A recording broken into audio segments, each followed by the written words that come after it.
This evening, I have the great honor of presenting to you Professor Ananya Jahanara Kabir, who is a fellow of the British Academy.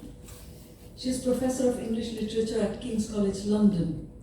Her research spans creolization across the Atlantic and Indian Ocean worlds, critical philology, and the relationship between literary texts, embodied cultural expression, and memory work, and uses sources in French, German, Dutch, Spanish, Portuguese, and various creoles.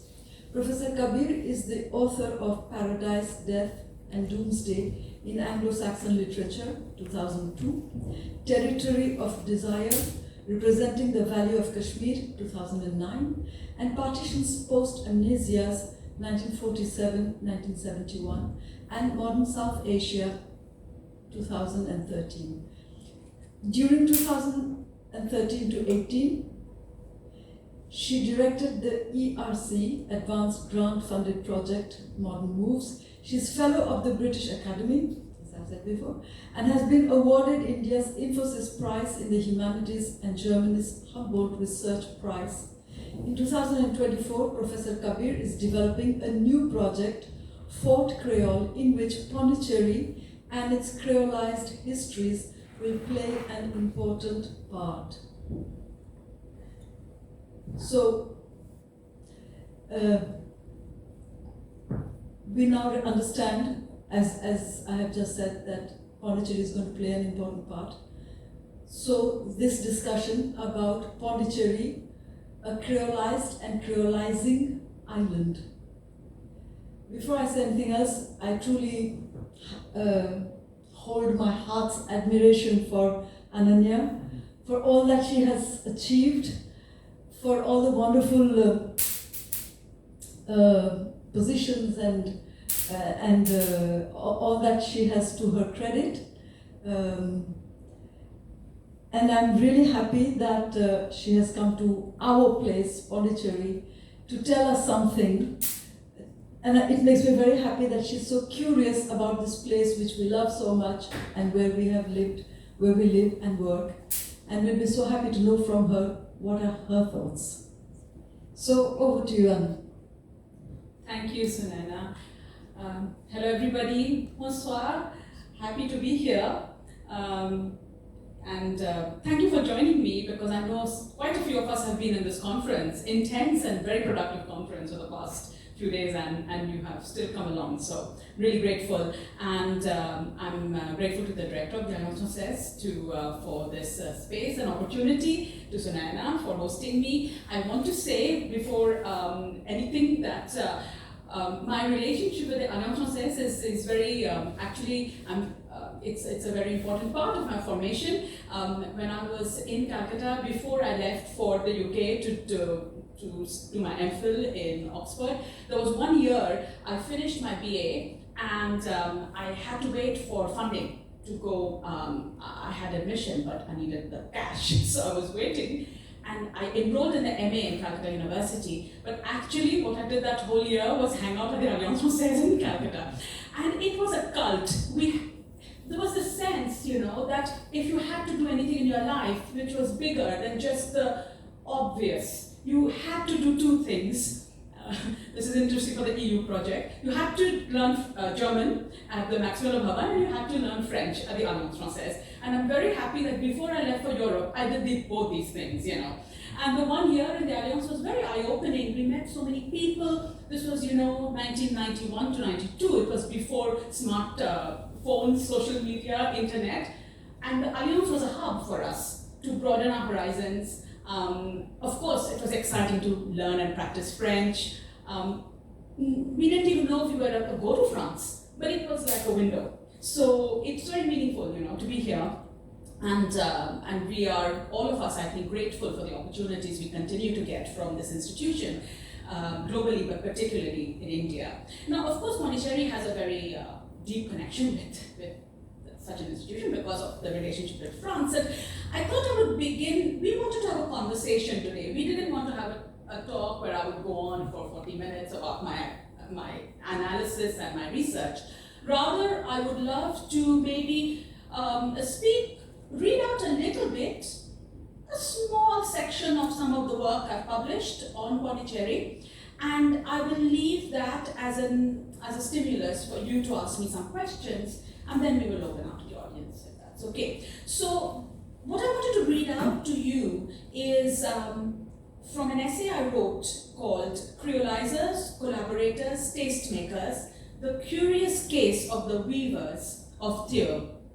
So, a remarkable but lesser known episode in the history of French India concerns the transportation of a group of weavers, tisserands, from the comptoir of Pondicherry to the French town of Thieu in 1784, and the eventual return to Pondicherry in 1788 by the group, but in a somewhat altered composition. So can you imagine, in 1784, a group of weavers were taken to this French town, not even Paris, Thieu, and in 4 years they were sent back. And a number of them went, but a different composition came back. What happened to them in these 4 years? Why were they even taken there? Who decided that these artisans had to be sent to France? Why were they taken there? As I said, why did they return? What kind of changes, births, deaths, decisions to remain, would they have undergone for their number to have been altered by the time of their return? And what impact on the relations within this group would these changes have had? What traces, if any, did this very curious journey, two-part journey, to, in a way, leave on the terrains of both Thieu and Pondicherry? And who remembers them? Why? So these are the questions which I think are a good starting point, perhaps, to think about creolization and Pondicherry. In December 1995, the Pondicherry Gazette, we talked about the Trait d'Union yesterday. So the Trait d'Union published in 1995 a two-page article by the historian M. Gopalakrishnan, which was entitled Les Tisserands de Suffren, the Weavers of Suffren. And this was subtitled Les Premiers Tamouls en France in 1784. I can never do French numerals, so I'm leaving 1784 in English. So basically, the first Tamils in France in 1784.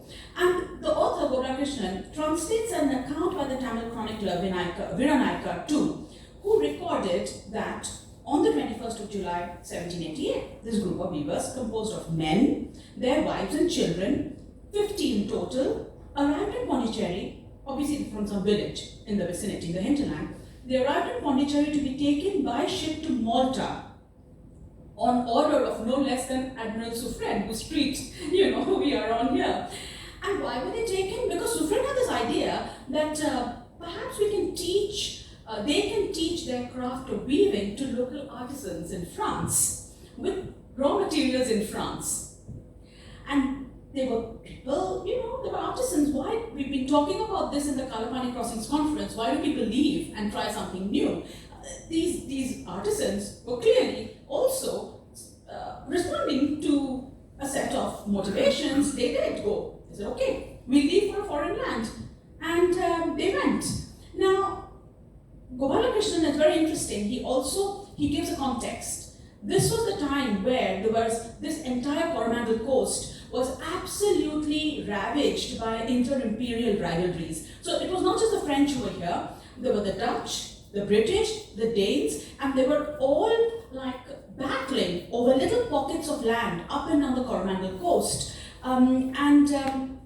This is why I call Pondicherry an island, because of course it's not technically an island, it's an enclave. But for me, these enclaves, often which had fortifications built around them, become like islands in the way they motivate the comings and goings of people, the astonishing interchanges that can happen, unpredictable stuff, and in a way they function like islands do to create creolising, phenomena. So this is why for me, Pondicherry is like an island, but it's like islands in the Caribbean, in the Indian Ocean, it's buffeted by different powers, all trying to get control of it. And this is the milieu from which Admiral Suffren, who was Chevalier of the Order of Malta, he drew his fame from his success in certain battles at this point. So Gopalakrishnan reminds us about all this, and basically then says that motivated by all this, Suffren decides to carry out this experiment, and he takes this group to Theo. And Gopalakrishnan then quotes also a French source, the Journal of Lyon, dated 28 September 1784. So Gopalakrishnan takes a Tamil journal to record the departure, and he uses a French archival entry to describe the arrival of this group in Lyon. From Malta they went to Lyon, and this French journal comments on, I'm giving you the English translation, the singularity of their costumes, their swarthy complexions, the women's gold earrings, and the men's gold bracelets. And can you imagine that in Lyon, this group is walking, disembarking and walking through the streets. Gopalakrishnan closes his own account with a lament that, being illiterate, the weavers themselves have sadly left no direct account of their time in France. And in 2008, about 7 years after he publishes this little account, which I came across, Gopalakrishnan presents an expanded account of this episode. Basically what I then did is I was so intrigued. I went archive hunting. Where else can we find these from? Where is the story multiplying? So the next thing that Gopalakrishnan does is he writes a longer version of this episode aimed at a Franco-Pondicherry readership in the Lettres du Cercle Culturel de Pondicherry. So that's another organ. And here Gopalakrishnan adds some narrative elements. Now he mentions that on the route leading outward to the small hamlet of Ménil-Amelot from Thieu, there is now a wooden cross which was erected in memory of the Indians residing in Thieu in 1784. Gopalakrishnan adds the clarification that an Indian called Louis Pragachin served as an interpreter for his companions, and he reproduces a photograph which he had taken in the Thieu municipal archives, Acte Archives Communal de Thieu, and Pragachin's name appears there as a very large signature. And he also elaborates that the group of weavers had within them, now he gives you who the 50 people were. There were 14 men and 38 women, and the women were divided into simple weavers. The men and women were divided into simple and skilled weavers. There was a laundress, there was an apprentice weaver, there was a barber, there were 4 carders and 4 spinners, and there were 6 other women whom we don't know what exactly they were doing there. So the archive even preserves the names of these people transcribed in a French way. Anamma, Hirseme, Telame, Kanagama, Nagu, and the men are Richeti, Mutia, Komarapan, Mutura, Mumora. So these are the people who enter the archives of non-metropolitan France, actually, in a way, of provincial France, from Pondicherry. And Gopalakrishnan, the historian, also adds that a street in Pondicherry, a little street located just off Rue Bharati, still bears the name of Louis Pragachin. So the interpreter was honored with the street back here. So this story, really gathers some snowballing effect. And there is a group in France, there's an association, Comptoir des Landes, and they also had a discussion of the story. And there are multiple versions proliferating in the archives. And finally, they enter a public portal, Odysseo, which is funded by regional, national, and EU resources. So the story gets stabilized, and we hear that these people arrived there. But unfortunately, they also left. In 4 years' time, they were sent back because it was a complete failure. You could not take a group of weavers from Pondicherry and make them just start weaving things in Thieu. Even the cotton was not the same. There were all kinds of calamities. They were deported back, in short. And we have to wonder, what was the situation when they came back here? All we know is that the interpreter, the person who facilitated this entire rather strange episode, was given some kind of prominence in local memory. But we don't have a trace of what these returnees, early returnees, what happened to them. We do know, however, from the archives that they were interred in a kind of basement dungeon in a chateau in Thieu where people were wondering what to do with them. And in that dark space, the children were born, people died, there was a community. So was this the first community, in a way, an early community of diasporic Pondicherrians? Were not their children born in the dark cellar of the Chateau of Thieu, a kind of Creole born in the new world of Thieu? But then when they come back, are they also not creolizing Pondicherry further, leaving their trace on the streets of Pondicherry, even though indirectly via the interpreter, who was, kind of the motor for this entire exercise? I really find this story very motivating for me. It's a reminder that in the archives are traces of people who are creolizers in a way, even though we normally wouldn't think of it like that. Why do I say that? I'm very happy to elaborate further on when you ask me more. But for me, Pondicherry is connected with a hub. It's a hub of taste making. It's obviously a strategic hub for the French, but it's also a place where people come and go in the Indian Ocean world.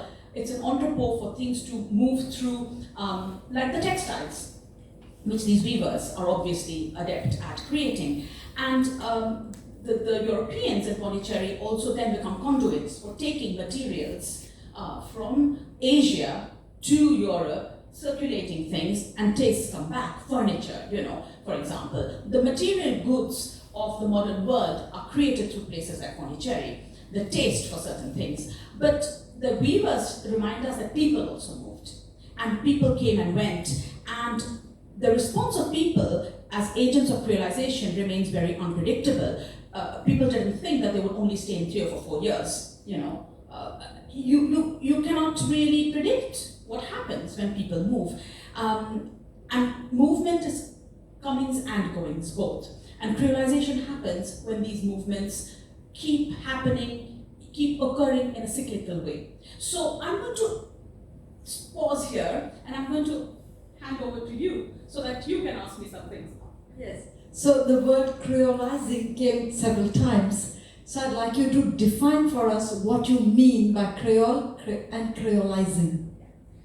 Thank you very much. So I deliberately began with such an early example because very often we think that creolization, firstly, very few people associate the idea of creolization as a process with any significance in peninsular India, in the Indian mainland. We often, at the most, the idea of creolization when it is combined with India is connected with departure. People departed from India and they creolized elsewhere. If you want to even admit that, because even that is fraught with many political and ideological responses. People often don't want to use the term or restrict it to certain populations and not others. But analytically, we can say that yes, when people have left India to say go to the Caribbean, to go to the Indian Ocean, that's where creolization happens.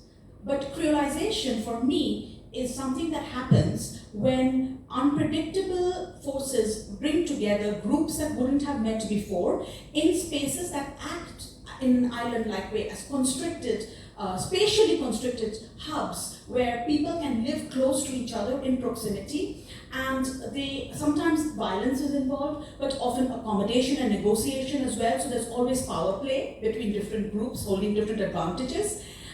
There are a lot of brokers, go-betweens, and in this way, people start sharing and exchanging cultural know-how.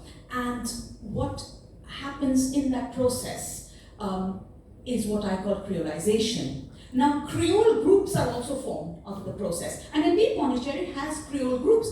They have groups that are, historically, they use the word Creole for themselves. So they are related, but they are not to be conflated. Creolization and Creoles are not the same thing, but there's of course a relation.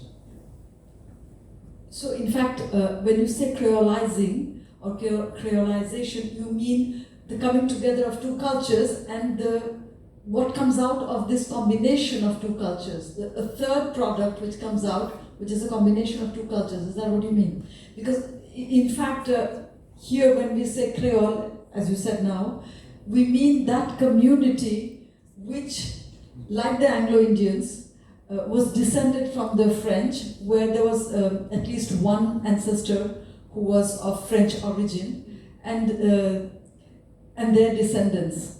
And they kept to themselves very much. It was a very closed group, and they were very proud of saying that I'm a Creole, meaning that I had a French ancestor. So that's the paradox again. Often the groups that have been the product of this encounter are often in later generations actually quite ring-fenced and quite closed. However, that doesn't mean that they have not been part of wider processes of these changes I'm charting. But just to go back to the initial thing you said, when you said that, do I mean that creolization is what happens when different groups come together? There's contact, there's exchange, there's a kind of combustion, and then a third product. So I'm going to actually just kind of counter that a little bit by saying, for me, creolization is not A plus B makes C. Actually, there are many possible contributions, and I'm now conceptualizing creolization as a swirl, as something that is like a dynamic movement of different kinds of vectors that are then, it's like a centrifugal and centripetal force. And then what comes out of the swirl is, you cannot say it's a third product, because we do not know how many elements enter the swirl. Now, even with the Creole community of Pondicherry, as we know, as the Pondicherrians very well know, historically there's the Haut Creole and the Bas Creole. So the so-called Haut Creole, the high Creoles, are the group that were quite proud, and they were like the Haut Creole groups actually anywhere in the Indian Ocean. They were, like racially distinct, and they kept that high-gated culture, in the big mansions, and they were proud of a certain purity, funnily enough, even though, that's the very paradox of creolization again, that many Creole groups are insistent on their pure Creole message. From within you can see that this is what we are. From the outside, as an analyst of culture, you can see the paradox. However, the Bas Creoles were always consisted of many more than even just the French and the locals, because already on the Coromandel coast, you had groups that had come from the Malabar coast, who were, if you like, the Eurasian populations. The Portuguese who had come with Vasco da Gama on the Malabar coast had already created communities with local women, and they had the advantage, if you like, of being Catholic already. So these groups moved now and were in places up and down the Coromandel coast, like Nagapatnam had a very big Eurasian community, and of course Pondicherry to Paranipettai, Madras. So these Sadras, so all these little dots, little islands on the coast were already populated with a very mixed group. And then after the Portuguese, we had the Dutch, and they added another layer. So by the time the French came, there was already a substantial mixed Métis population. They call themselves different names. They call themselves Topaz, they call themselves Mestis. These are all the terms that are in the archives. When the French came and added their layer, the French word Creole came more naturally to be adopted by these groups. Their names, however, as many Pondicherrians will know, these classic Bas Creole families have Portuguese-sounding names. They're the, Correiras, then, the Fernandez, you have Rodriguez, so you have a lot of Iberian names. And how did that happen in Pondicherry? It's because it was already more than just two elements, So that's why, for me, creolization has that unpredictable factor. We do not know at any time which of these antecedent or component elements will pop up and become more prominent in what we see. Yes, indeed, Pondicherry is a melting pot. People have come from all over the world and created a community or a place where a lot happens, because people with different ways of thinking come here and so on. And already the French, when they came here, they brought a new element, and the mixture with the local Tamils, and as you said about these weavers going to France, already there was a very highly developed textile culture here, and so it brought out a lot of very high skilled work here because of this, because of the way things were bought here and sent to France, or manufactured here and sent to France, and this go and come. So indeed there is this element of different cultures coming together and something coming out of it. Again, to talk of, yes, but so what is really your deep interest in this, and why did suddenly Pondicherry pop up in your head? Thank you. So I think as with any place that one starts getting involved in because of research, every time I come here, I discover something a little bit new. And I've been coming to Pondicherry. Now, the pandemic, of course, halted many of our travels, but my first time coming to look for things in Pondicherry was in 2019, was in the December of 2019. And why did I come here then? It was because I've already done a substantial amount of work on Goa, and it's through the work on Goa that I first proposed in published articles that there is a way we can use creolization as a method to understand certain cultural phenomena and cultural practices even in a place like Goa today. Then after I started talking about creolization in India, it's now become, it's nice to see one's concept taking flight. It's become quite fashionable for people to say, yes, there's creolization in India. When I first went to Goa for my research, that was around 2016, 2017, and I started proposing to the Indo-Portuguese elite of Goa that I'm here to think about creolization, and Goa, they're like, we are not Creoles, we are very pure, we are all Brahmins. I'm like, So now, the same people are now very happy to see the results of my research, and they are putting, there are different ways in which my work on Goa became popularized and being used in Goa for Goans to understand how to analyze some of their very intriguing, like they've got quadrilles in Goa. Now, nobody called these dances a quadrille, but I said it's just like the quadrilles of the Indian Ocean, So then I'm like, oh, we have a quadrille in Goa, right? So, you have to just bring the message out to people that what is it you're researching. But what happened in Goa is it made me think that like Goa, there are other places in other parts of the Indian coastline. The French were in Pondicherry. Maybe I will find something similar, or maybe something very different there. But I can continue this investigation into these islands of creolization in different spots up and down the coastline. And so I resolved to come to Pondicherry, to start trying to dig to see if the situation was similar or different.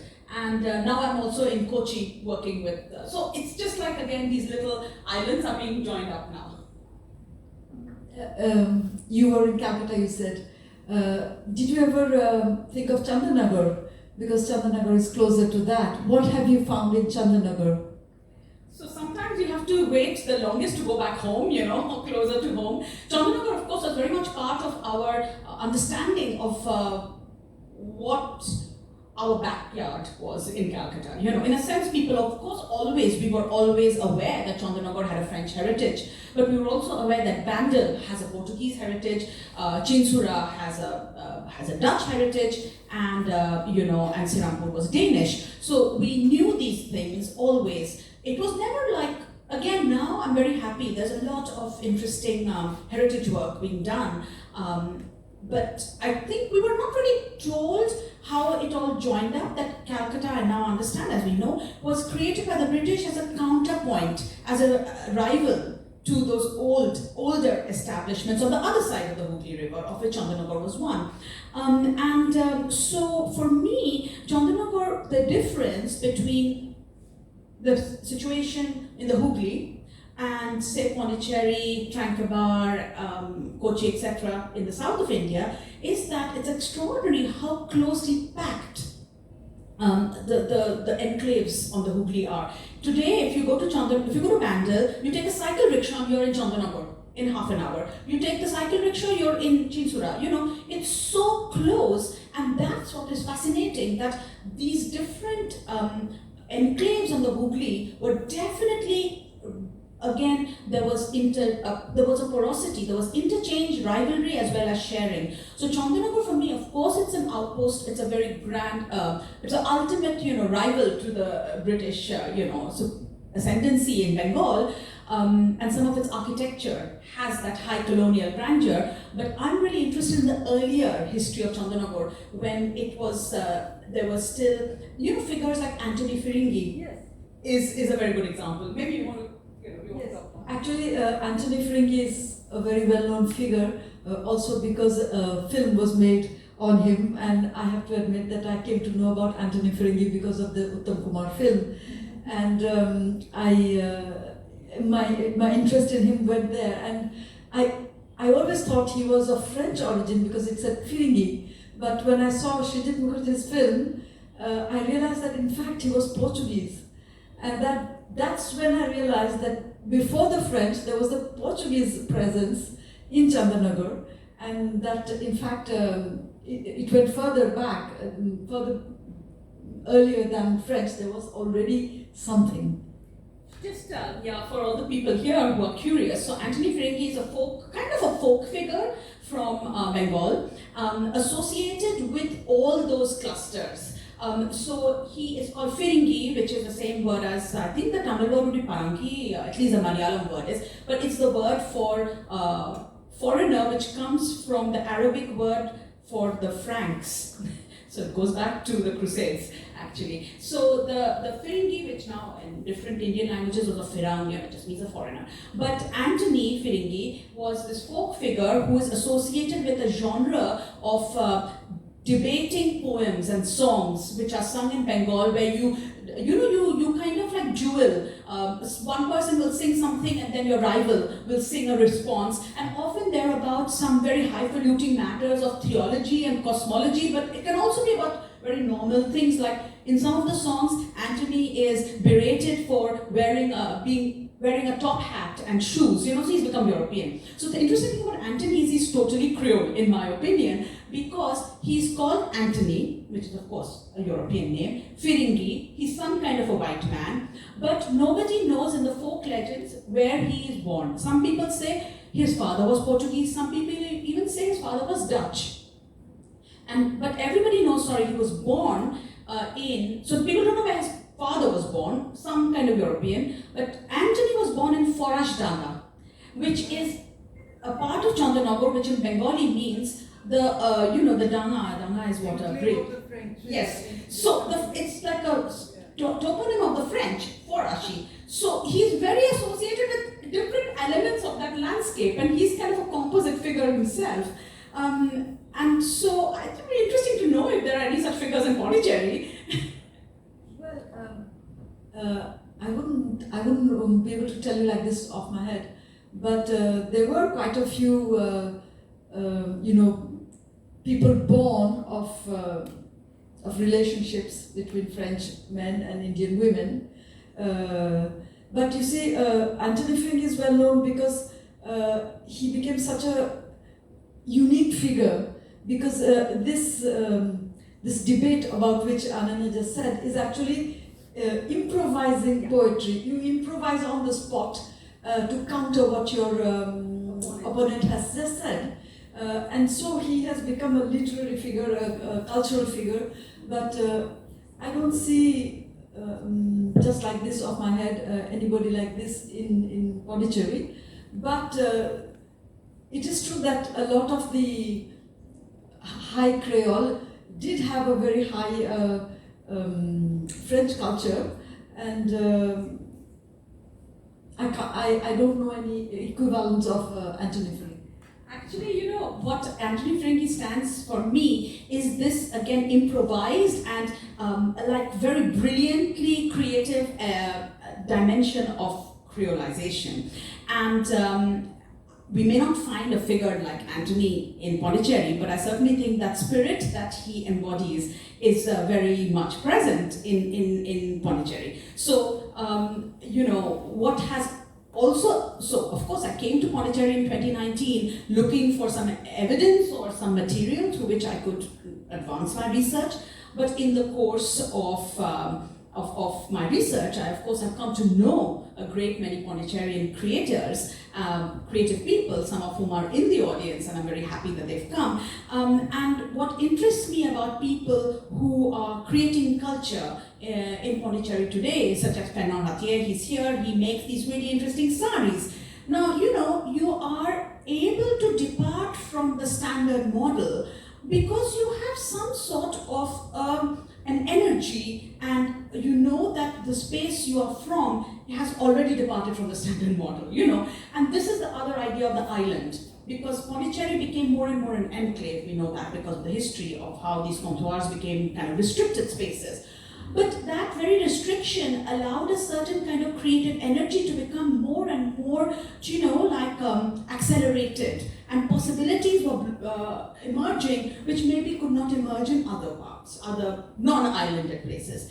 And I think that many of the elements that carry on in making Pondicherry different, for example, the very strong relationship between Pondicherry and Vietnam through Indochina, which impacts so many people in Pondicherry that people don't even think of it as special. But when you talk to people outside of Pondicherry, that that there was this strong connection between Saigon and a part of India. They're like, really? That is one, continuation of that spirit. But even I would say that Auroville and the ashram, for me, are part of that mix, because something in Pondicherry enabled these experiments and these openings, to materialize and go in directions that nobody predicted. It's true that for talent to blossom, for talent to come together, talent usually grows in clusters. If you have just one talented person, you can't do much unless he's surrounded by people who are like him or who accept him. In this way, as I said, this is really a melting pot. And because initially already Pondicherry had this mixture of French and Tamil cultures, in fact Pondicherry already had several small groups which lived in their own islands, let's say, because there's also the Muslim quarters, there's the French Muslim, there's the French Hindu, there's the French Catholic, etc. There are combinations and permutations which are there, which are obvious to the local people, which may not be visible to people who come from outside. Already because it was a place where so many different cultures mixed and accepted each other, that new people who arrived with thinking, with a mindset that was completely out of the ordinary, could find acceptance, could find a place to flourish. And indeed, Auroville and the ashram have contributed in a large part to this. It attracted people from all over the world who wanted to come here and do something different, something new, and knew they would not be laughed at or they would not be, pushed out, and so on. So, really, when now you think of it, in hindsight, you think, well, the process started so long back with the French arriving here, and then it continued and continued and continued.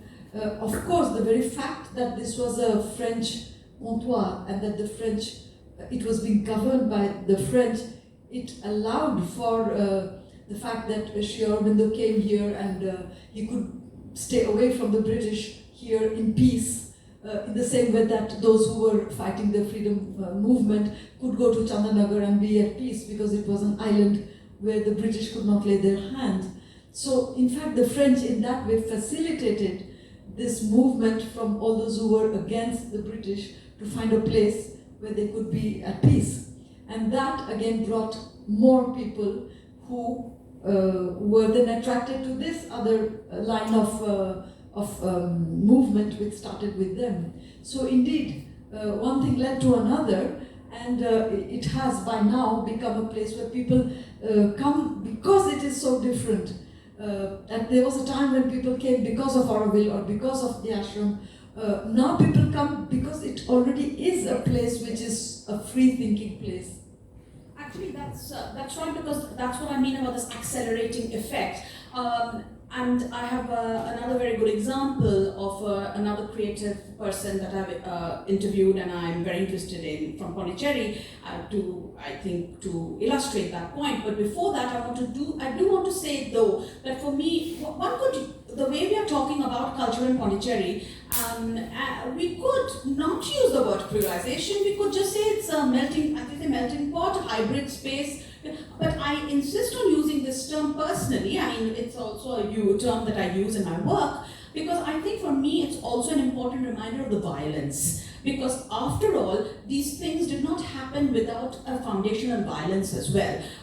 Whether you think about, say, if we just stop and think of Sri Aurobindo, he was escaping violence. You know, there was something he was escaping, and then he found refuge here. But others were moving from here elsewhere because they were also, the target of the French colonial system. The weavers who were taken from here by Suffren were obviously not comfortable in Thieu, and then they had to come back. So there's always an element of violence and discomfort and a certain amount of loss and,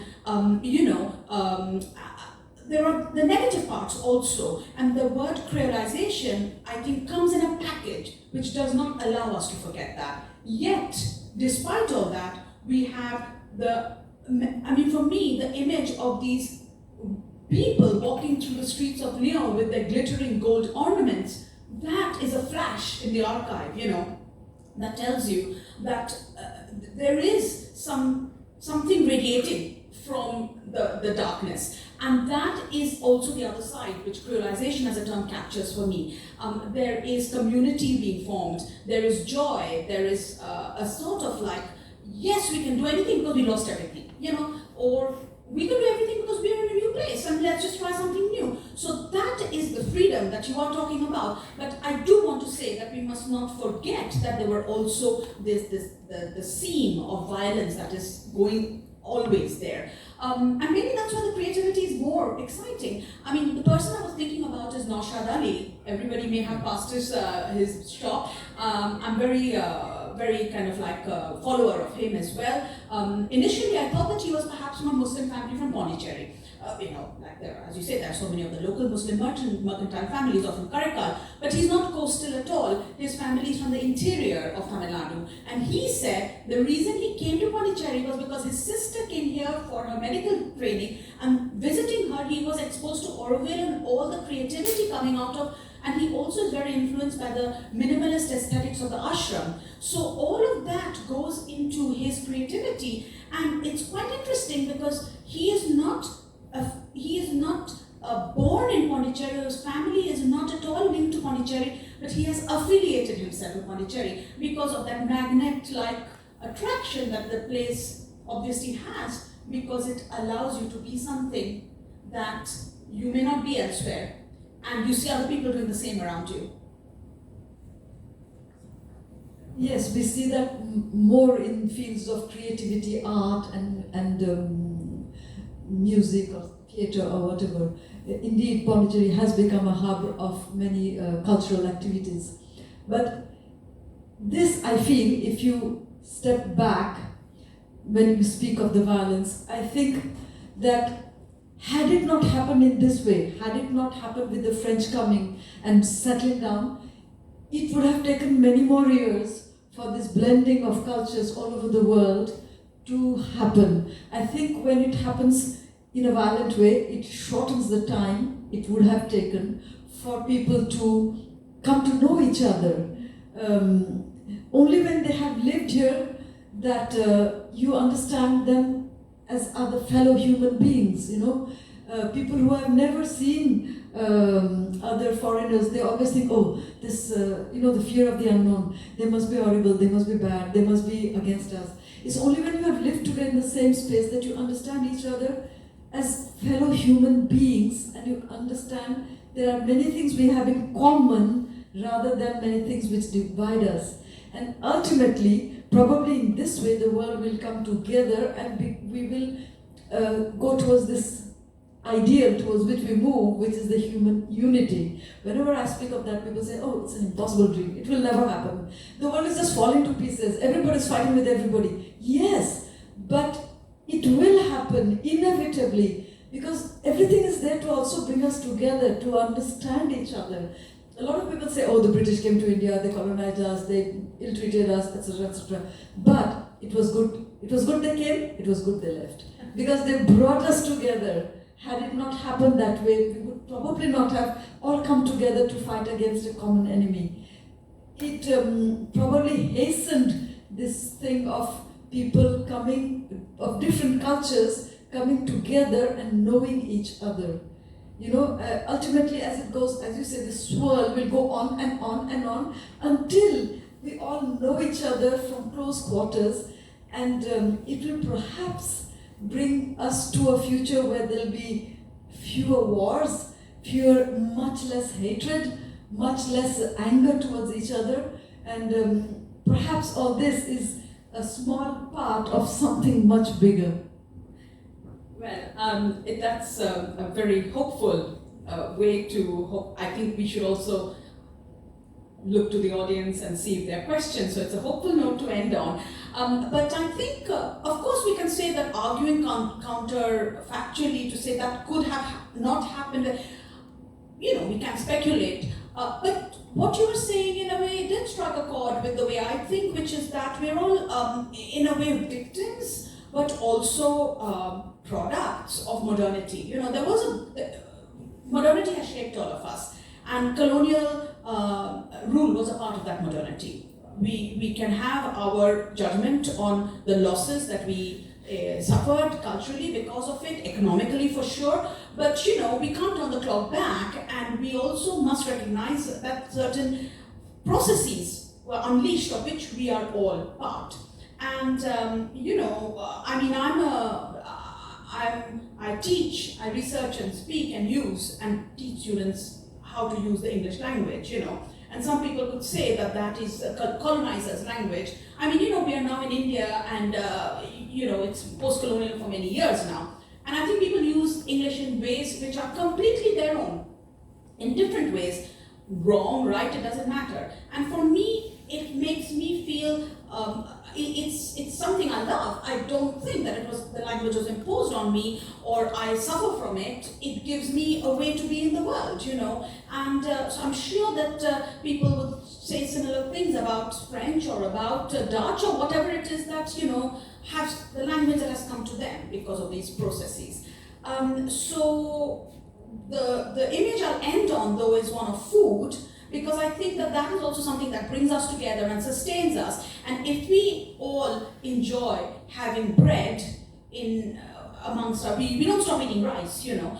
I love my rice, but I love this pau roti, which is something which I now understand is very much something that the Portuguese brought us. And this little white bread, which is become also very fancy in Japan. They call it shokupan. It's the same word, pau, you know. When I go to Japan and I have the shokupan, I say, my God, it's the same white bread that my neighborhood baker bakes in Calcutta, you know, still. And they're the most old-fashioned of breads now, but they are still there because we like that bread. And you know, to have that bread with butter, Amul butter, and to have it with an omelette, not a marmalade, which is different from an omelette, and some little curry, you know, left over from the side. You cannot have that feeling with rice. You can only have it with white bread. And I was so interested to read from the history of Auroville, which I'm now, as you know, starting to explore as the next thing I really want to understand in my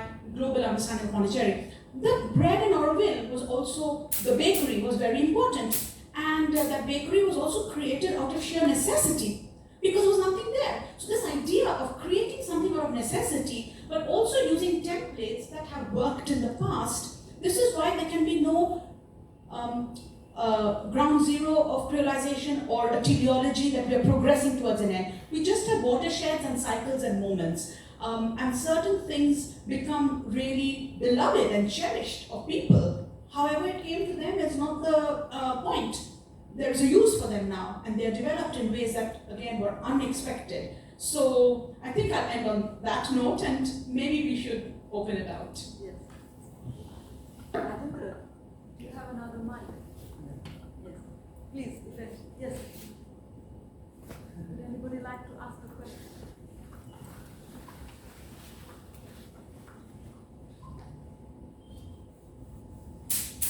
Where is your research starts from? What is the time period? Sorry?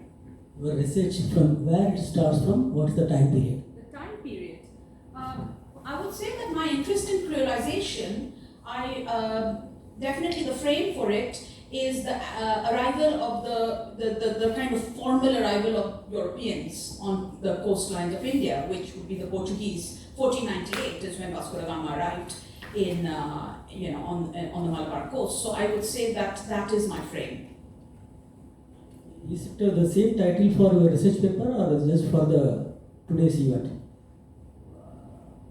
What? Yes, your- Well, I have written many research papers. There are about 20 research papers I've done on creolization, so they're all open access, most of them. Mhm. So the title of today's talk is a synoptic title. It does not appear on any one research paper of mine, but these ideas I have written about quite a lot. So Okay. The Ansman Anthony is the real name for Anthony Frankie. So not the Anthony Frankie is the name claimed for the film. Ansman Anthony Anthony Frankie is, was a figure. yeah. His name has been used for two films actually. One in the 60s, 50s or 60s, and one more recent one, I think about He said 20. that his real name was something else. Ansman Anthony. Not, Henchman. Yes, henchman. But that's then we do not know these are not empirically proven facts. These are folk memories. That's what I said, that he had there's some talk that there was a Dutch element. So this henchman part sounds Germanic Dutch, so that could point to this. For me is like an element in folk memory that reminds us that Anthony Ferengi was a composite figure. Does that make sense? yeah. Whatever it may be, but you found any similar sense in Pondi? I mean, so far? In what? Sorry, any? This kind of, replicas in Pondi. You already. No, I have not. And that's what I would like to know. If maybe you have some information for me. You are on advanced level. You have to search your paper first. You have to read your paper and then we can find the search. Sorry, you want me to I read have, some? I have to read your papers. Yeah, please do. You will find. You just Google me, you will find them. Thank you. Any more questions?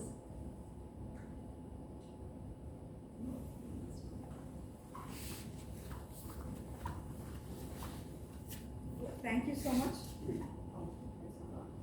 Thank you so much for this. Okay, so like you said, this whole journey of trial and error somewhere, like kind of trying to creolize, and we come into cycles. And there are different fields, like there are art fields, there's cooking, there's design, there's dance, music, everything. What field do you think, as of now, has been the most prominent and well, taken? Which of these is, if I did my question? Yeah. So you mean what are these various possibilities for Creole culture? Has worked, like according to you, of course, and what has really been well accepted in the Creole culture, Yeah. for that matter? I mean, it's a very interesting question because there are different dimensions to it, which we could also have unending questions, discussions about what do you mean by what has worked and acceptance. And I will take it as perhaps, or I will interpret your question as you're thinking about what elements of these cultures have actually flourished and are also visible and accessible. Widely accepted, accessible, Yeah. or even like how could I say celebrated? Yes, a bit, yes. you know? So Cuisine, I think yes. food is a very important. I think I would food love there. to think so, but yeah. Food, I think, is absolutely one of the most stable elements in different kinds of creolized milieus across the Atlantic and the Indian Ocean worlds, which I've been studying. You can see that food is also a least contentious sharing point between communities that are related but will draw that fence around them to say, we are, so people may not, in other words, accept easily marrying each other, but they will accept eating as long as certain food religious taboos are maintained. For example, in Malaysia, for instance, very creolized space, and again you have all these different communities living in a kind of mosaic, and the same food dishes will be created with or without pork, depending on whether you're talking about when it escapes into the Malay mainstream, but when it's, so there are variations, but food in general is a very broad canvas, and specific recipes develop which become almost like emblems. They're like mise en abîme, we say in French, that they are almost reflecting within themselves, captures the whole history. In Pondicherry, for example, you have the very famous Creole, you have the Vindali, which is the equivalent of the Vindaloo of development, I would say, parallel, of the Goan version. You have Creole salad. People call it a Creole salad. I find this Creole salad very fascinating because actually it's like a version of the Russian salad that you find everywhere. But people in Pondicherry call it Creole, salad Creole, And what is it always eaten with? Biryani, as far as I know. Now this combination is very unique to Pondicherry. Biryani is not unique to Pondicherry. Biryani is also very creolized food actually, and there are versions of it everywhere. But in Pondicherry, the Pondicherrians have made it part of their creolized habitus by making a kind of like a formula, In Pondicherry, you have biryani with salad creole. You see, for me, this is an example of this mise en abîme of creolization. So food, but now, because food is something that tourists can come and enjoy, it can become part of the economy, it can power a whole heritage culture. It becomes a very useful way to also make this Creole heritage sustainable, and economically viable. So if you see that there is a place with a history of creolization that I'm talking about, which has then succeeded in becoming economically vibrant and therefore also culturally vibrant because it's drawing people, then food is often a motor it's like the first switch that attracts people and also gives the community inside, the insiders, a sense of, we are thriving because our food is thriving. And it's also a way to say, but we cook it like this, and they don't really know the real thing. So you can also assert your own relationship to your history through it. So it's very multivalent food. And therefore, I would say, in answer to what you said, one of the most obvious aspects of Creole culture would be Creole food. Yeah, that answers to It's I think easy to say that the way to people's heart is through the stomach then. I guess that is always the case. That's always been proved. So I think we can bring this evening to a close. Oh, there's another. Yeah. Okay. Good evening. Thank you for your talk. It was very illuminating, and I would like to ask you a question. How is the subject of creolization welcomed by the people of India? Because it's got a beauty of its own, and it's unique. But still, how do people take it in different parts of India? Well, as I said, I am using the word in an academic, like in a technical way. So in different parts of India, people are not necessarily going to be using this word to describe a process that I would call creolization. It is coincidental that because in Pondicherry there is a French layer, obviously, the French word creole is used. But in, say, in Goa, they do not use this word. In Kochi, they use some other words. So